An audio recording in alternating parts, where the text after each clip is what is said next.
Me complace, me alegra saludar a Lorenzo Ramírez. Lorenzo, ¿qué tal? Muy buenos días.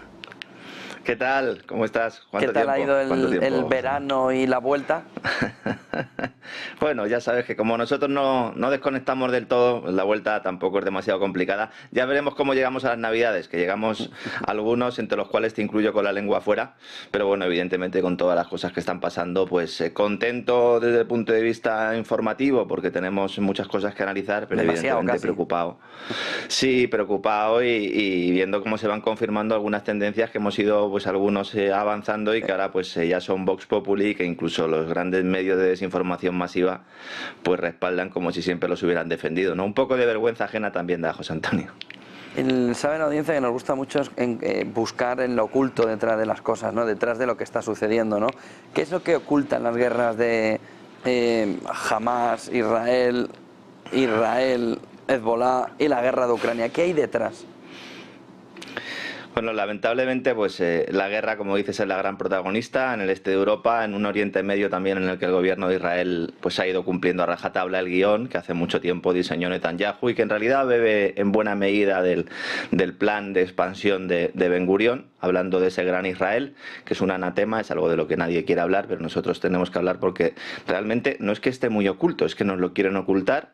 Un Netanyahu que necesita mantenerse en el poder a toda costa y sobre todo hacer de la industria de la muerte pues su principal valedora en lo que es ya una huida hacia adelante que poco o nada tiene que ver con la defensa del territorio, aunque todavía haya muchas personas que sigan considerando que Israel se está defendiendo. Israel es el único país del mundo que puede atacar 3, 4 estados al mismo tiempo y todavía considerarse que se está defendiendo. Aquí hay una agenda que se está cumpliendo, como digo, y lo peor de todo es que esto es solo el principio. Es decir, Netanyahu quiere ir mucho más lejos. El plan es una guerra total que incluya a Siria, a Irak y a Irán. Ya el pasado junio, el ministro de Exteriores de Israel, de forma pública y notoria, puso la diana en el Líbano y dijo: tenemos que cambiar las reglas del juego en el Líbano y tenemos que ir a una guerra total para destruir Hezbollah, que es algo que no se ha podido hacer nunca a pesar de los múltiples intentos, y sobre todo pues realizar una ocupación del Líbano. En esta ocasión parece que los mismos que defienden que hay una invasión en Ucrania no hablan de invasión del Líbano, no deja de ser curioso, ¿no? Y en las últimas horas pues hemos asistido a esa operación terrestre que viene precedida por bombardeos masivos en los cuales se ha atacado de forma indiscriminada a objetivos civiles, algo que también permanece oculto pero que es evidente, edificios residenciales masacrados, éxodo de familias hacia Siria. Yo ayer tenía algunos datos y hablaba en mi programa de 100.000, esta mañana ya eran 1 millón, hogares que están huyendo a Siria sin saber que a lo mejor ahí acaban siendo objetivos. Y este aspecto de la ofensiva terrestre es muy relevante porque el ejército israelí ya ha fracasado en los últimos intentos por ocupar Líbano.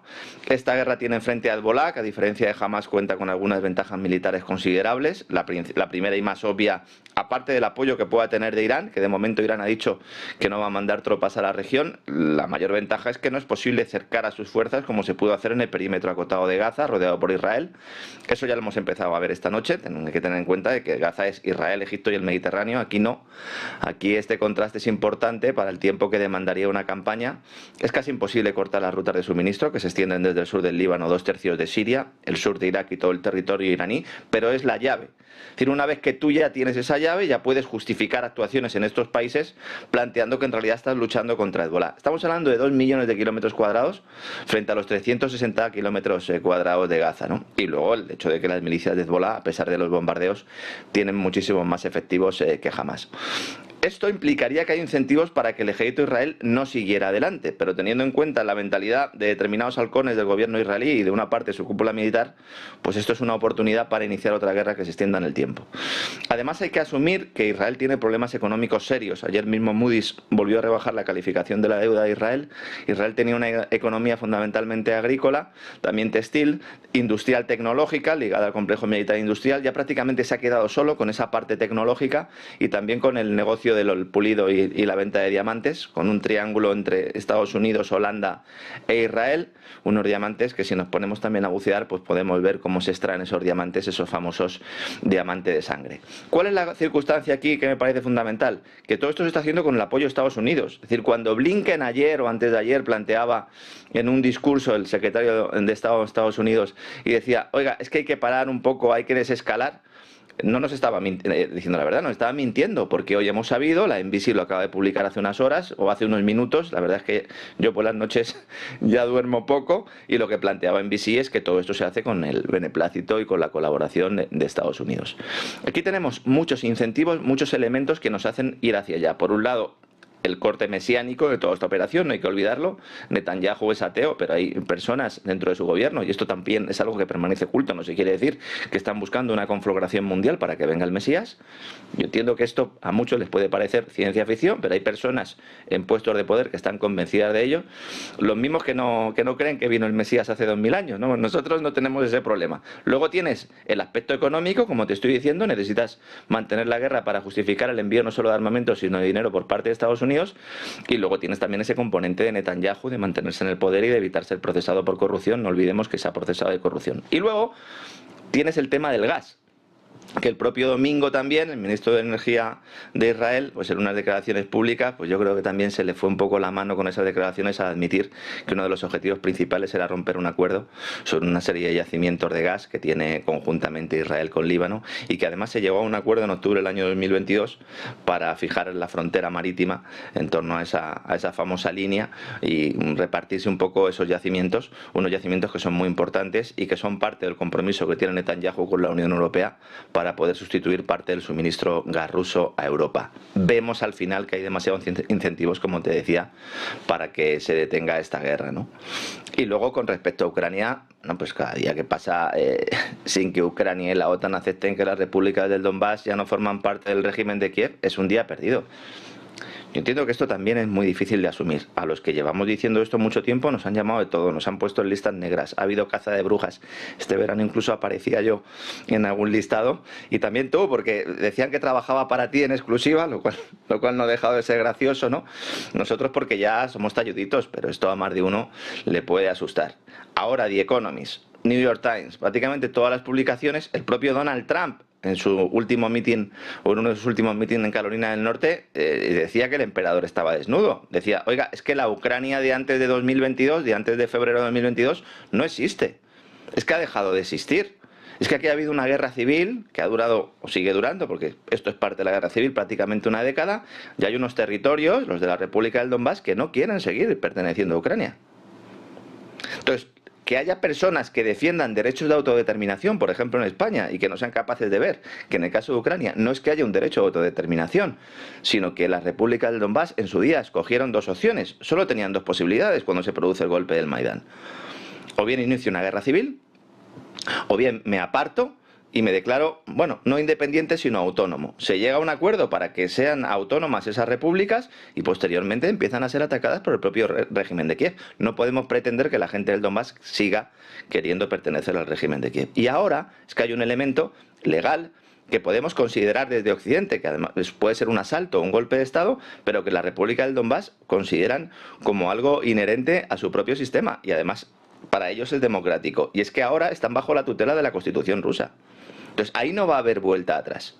¿Cuál es el problema fundamental? Bueno, pues que lo que hemos comentado aquí en muchas ocasiones, ¿no? Que el Partido Demócrata no quiere asumir esta realidad. Donald Trump sí, en buena medida, porque ya el 70% de los ciudadanos norteamericanos no tragan con el relato oficial. Y luego, más allá de lo que piense cada uno sobre Zelensky, sobre Putin, sobre la Casa Blanca o los mensajes de la Unión Europea, insisto, este régimen del Donbass y sobre todo de Crimea, ya desde hace mucho tiempo, pues implican que están bajo esta tutela de Rusia. Y aquí también desempeña un papel importante el hecho de que Estados Unidos esté a las puertas de las elecciones, porque tenemos un complejo militar industrial que quiere asegurarse todos los contratos posibles, pagados con dinero de los contribuyentes norteamericanos, que envían el dinero a Zelensky para que, tras ser sustraído una parte, pues vuelva a las cuentas de los grandes gigantes armamentísticos.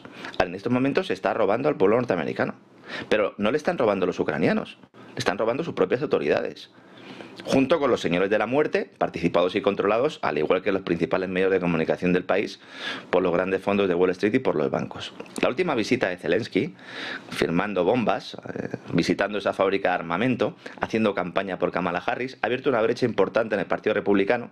Incluso los halcones que defendían esta guerra ya no quieren que Zelensky siga al frente, y aunque le han entregado 7.900 millones de euros de los contribuyentes, pues como digo, ha terminado de encender a la bancada republicana y veremos al final lo que sucede, sobre todo si llega Trump al despacho Oval, ¿no?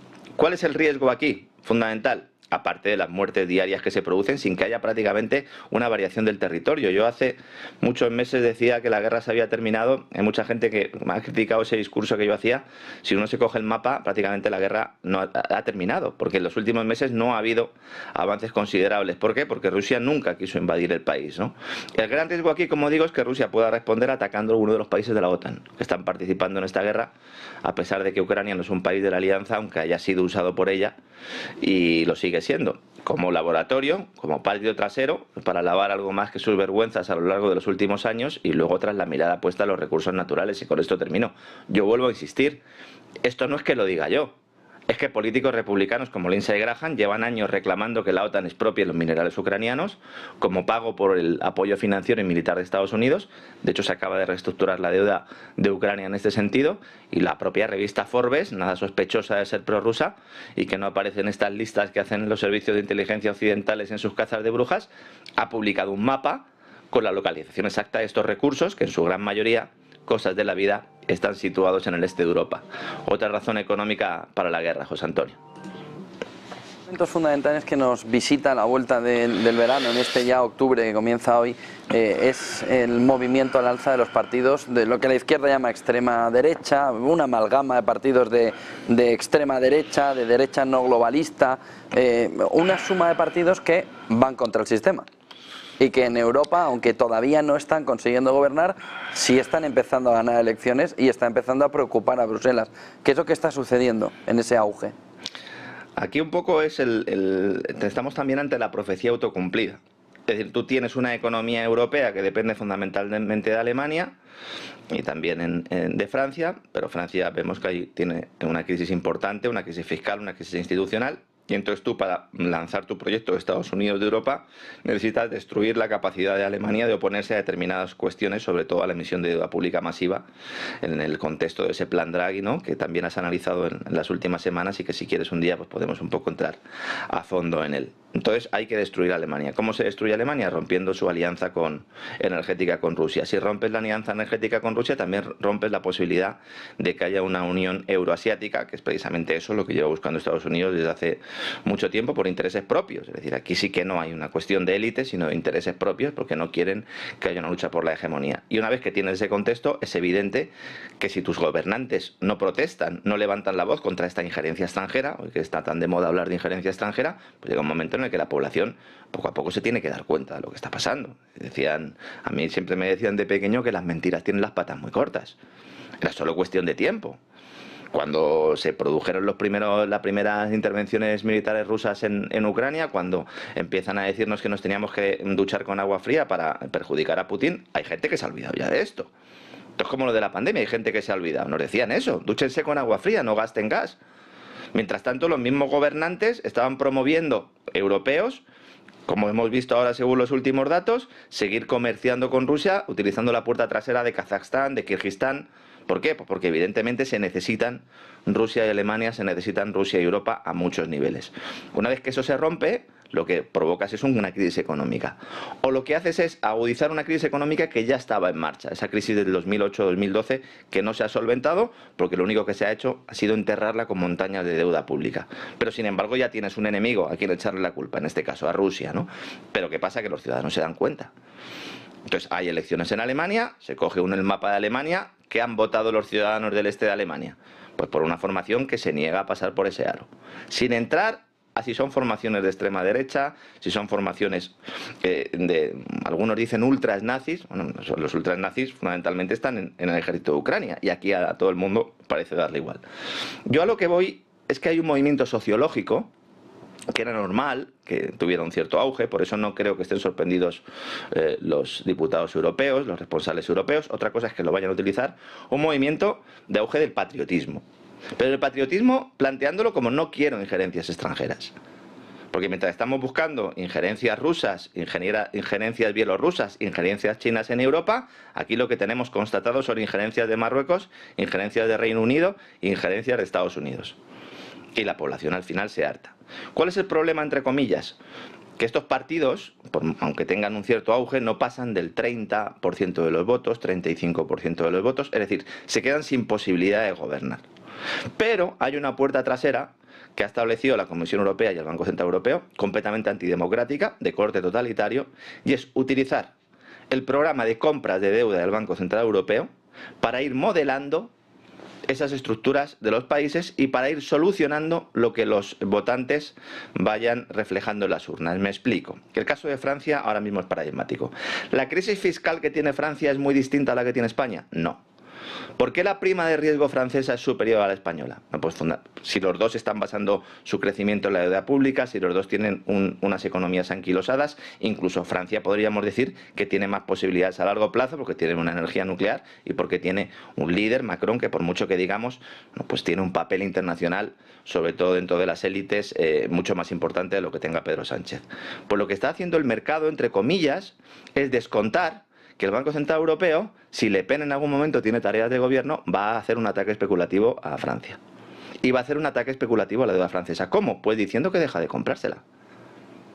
Por eso el Banco Central Europeo quiere establecer criterios políticos en su política monetaria. No lo dicen así de claro, sino que plantean, por un lado, el asunto climático, es decir, todo el que no pase por esa Agenda 2030, ahora 2045, Agenda Climática, Europa Next Gen, puede dejar de recibir fondos, y por otra parte, también ese mantra de la desinformación, ese mantra de que viene la ultraderecha para plantear, oiga, en el momento en el que el Banco Central Europeo o la Comisión Europea, mejor dicho, considere que alguno de esos países hace una reforma que no guste a esas élites extractivas, a esos burócratas europeos, entonces se pone en marcha la herramienta del Banco Central Europeo.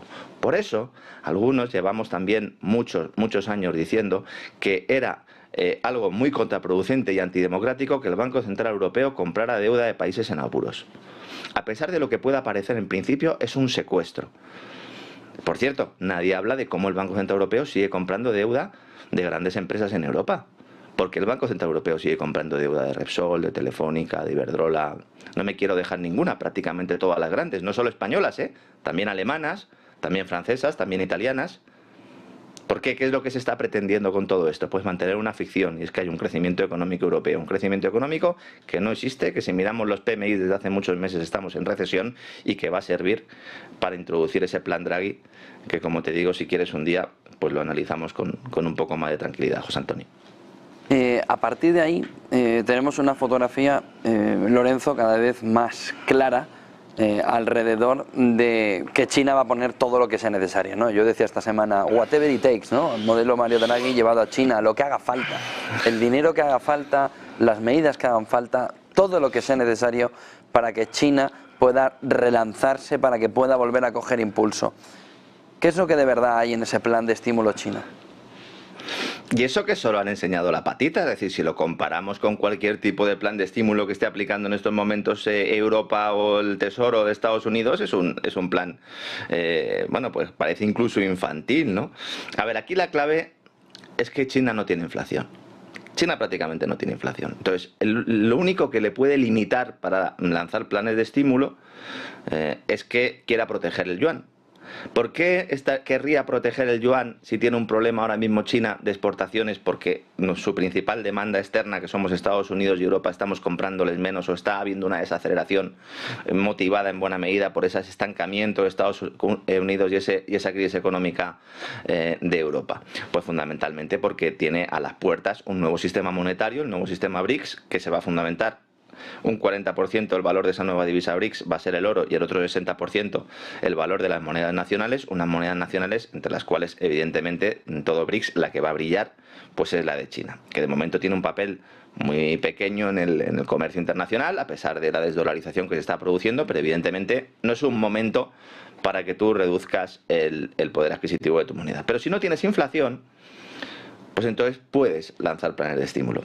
El plan que acaba de anunciar, que son 250.000 millones de euros al cambio aproximadamente, que son 2 billones de yuanes en bonos soberanos especiales y luego otro billón para inyectar en los bancos estatales, es una noticia que ha provocado muchos titulares incendiarios en muchos medios económicos occidentales, planteando, por un lado, que hay un plan de estímulo, lo cual es cierto, pero por otro lado que la economía china se está ahogando y que está desesperada emitiendo deuda pública. Pero esto no es así. Esto no es así porque si uno analiza realmente los movimientos del Banco Central, el Banco Central chino ha sido muy cauto. Es decir, ha habido muchas veces, tú lo sabes, el mercado, entre comillas, las agencias de calificación, los grandes bancos esperaban que hubiera una rebaja de tipos de interés y no se producía. Y entonces volvía otra vez el nerviosismo. ¿Cuál es el cambio aquí? Que China se ha dado cuenta de que tiene que compensar con mucha demanda interna la falta de demanda externa que va a venir en los próximos meses y los próximos años.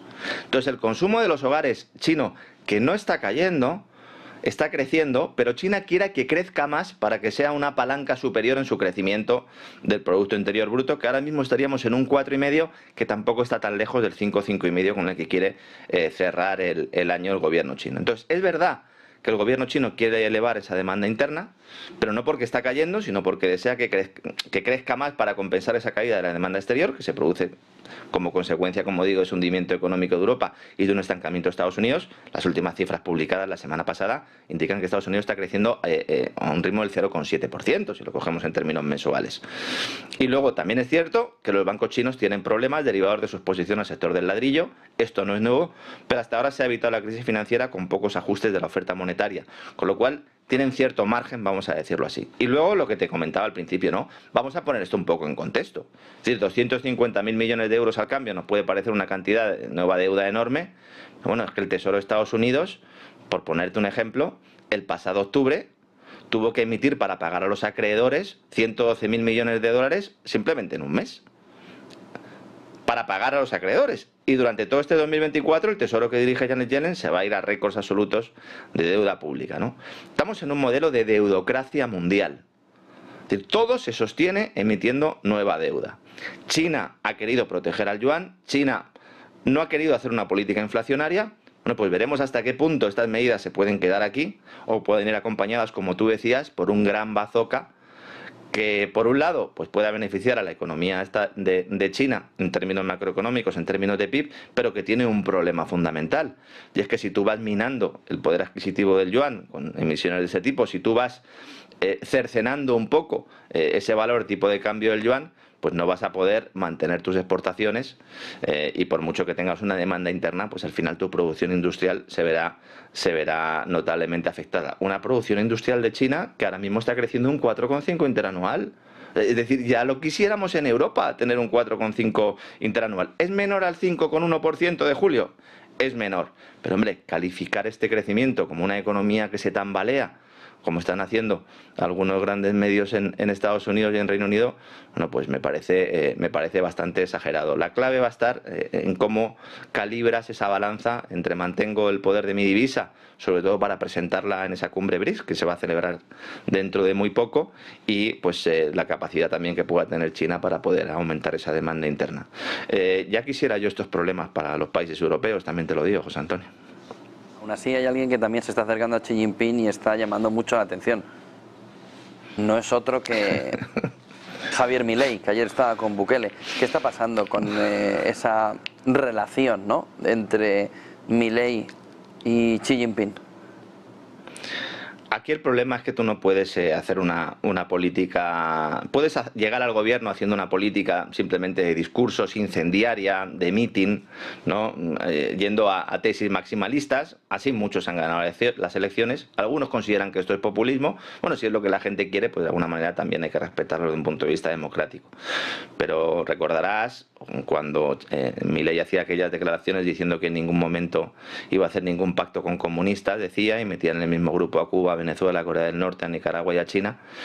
Y cuando llega al gobierno, bueno, pues nosotros aquí, yo concretamente, pues hice un análisis planteando que realmente China es un país muy importante para Argentina y que Milei pues estaba realizando una política suicida poniéndose exclusivamente en manos de Estados Unidos, porque hay un factor que yo he defendido en numerosas ocasiones y que creo que va a ser la clave para determinar la geopolítica de los terceros países en los próximos años, y es que Estados Unidos está obligando a los diferentes países a elegir, pero con nosotros o contra nosotros. Sin embargo, China, de una manera yo creo bastante más inteligente, está ofreciendo contratos, está ofreciendo acuerdos económicos fundamentalmente sin entrar en análisis geopolíticos y sin pedirte que te salgas o que entres en ningún club. Claro, esto al final, bueno, pues se ha caído por su propio peso. Los dólares que iba a utilizar Milei para pues dolarizar la economía argentina no han llegado porque no podían llegar. los acuerdos con Wall Street pues están muy bien, pero al final no puedes pretender que fondos de inversión te metan dinero a las puertas, sobre todo porque el proceso legislativo para ir poco a poco vendiendo su país a trozos, que es lo que está haciendo Milei, pues ha ido bastante despacio, pues como es normal también si no tienes el control de las cámaras, ¿no? Pero claro, este giro ha sorprendido a muchos, muchos que no saben que al poco tiempo de llegar a la Casa Rosada, ya Milei empezó poco a poco a aplacar sus críticas ideológicas. Dijo, si recuerdas, que él no estaba en contra de que los particulares o las empresas pudieran hacer negocios con los chinos, y entonces China, pues también de manera bien paradigmática, sacó y puso sobre la mesa ese swap de 5.000 millones de dólares, que es clave para sostener las reservas del Banco Central, porque Argentina todo lo que le compra a China lo compra a través de una línea de crédito, que es un swap que tiene que ser renovado de forma continua. Y además China es una fuente de divisas para el Banco Central argentino. Si tú tienes un problema de divisas y tú tienes dos países, dos gigantes que además están peleando, que están luchando por la hegemonía, pues tú lo que tienes que hacer es jugar con las dos bandas, como está haciendo por ejemplo Arabia Saudí, como están haciendo otros muchos países de los BRICS. Y aquí lo que planteamos es, lo inteligente es eso, porque lo otro es un suicidio. Este swap se ha renovado después de los acuerdos, se tiene que renovar otra vez en junio del 2025, es decir, esto es anual, y luego Argentina tiene múltiples inversiones chinas en el país, fundamentalmente en infraestructuras, que no pueden dejarse ahí. Entonces, desde esta perspectiva, se abrió un capítulo diplomático que se ha intentado ocultar también. Algunos decían que criticábamos a Milei por esto. No, todo lo contrario, a mí me parece muy positivo. Entonces, en la Asamblea General de la ONU, Mondino se reúne con su colega chino Wang Yi, junto a Karina Milei y al ministro Caputo. Una Karina Milei que es la responsable en buena medida de establecer estas relaciones con China, porque Diana Mondino, la canciller, nada más llegar a la Casa Rosada también, pues dejó plantado al embajador chino y se montó una crisis diplomática importante. Se están llegando a acuerdos en estos momentos para avanzar en inversiones de China en el sector del litio y en el norte argentino, y luego en el sector energético en torno a los yacimientos de petróleo de la Patagonia. Que esto es justo lo que quiere Elon Musk. Es decir, Elon Musk quiere ese litio argentino. Las petroleras norteamericanas quieren el petróleo de la Patagonia. Por lo tanto, vemos una vez más como aquí hay una pelea por la hegemonía. ¿Qué hace Milei? Pues le dice a los señores de Wall Street y al Fondo Monetario, mirad, yo pensaba que debéis apoyar más, entonces me voy a acercar a los chinos. Entonces Karina Milei va a participar en la exposición internacional el 5 de noviembre en Shanghái, va a ir como representante de la Fundación Argentina para la Promoción de Inversiones, que es una forma en la que Milei le ha quitado a Diana Mondino una parte de la política exterior del país. También recordarás, y nuestros telespectadores también, que Diana Mondino estuvo a punto de ser expulsada, estuvo a punto de salir. Al final lo que han hecho ha sido darle más poder a Karina Milei, que es la persona más fuerte de ese gobierno, y ahora, en ese contexto, con todo esto sobre la mesa, seguramente que ya nuestros amigos, los que nos están viendo en sus casas, pues comprenderán que no es tan extraño que Milei diga públicamente que acaba de darse cuenta de repente, ¿no?, como el que ha visto la luz, que China es un socio comercial muy interesante porque no exige nada, que es la expresión que él ha usado también, ¿no?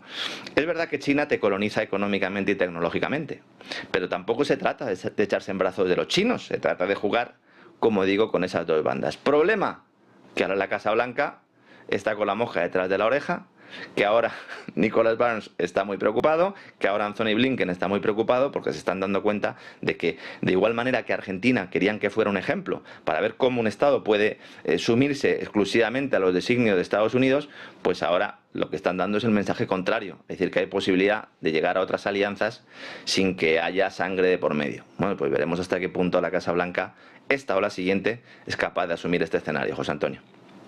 Pues muchísimas gracias por toda esa fotografía. Lorenzo Ramírez, un placer volverte a tener aquí en Negocios Televisión.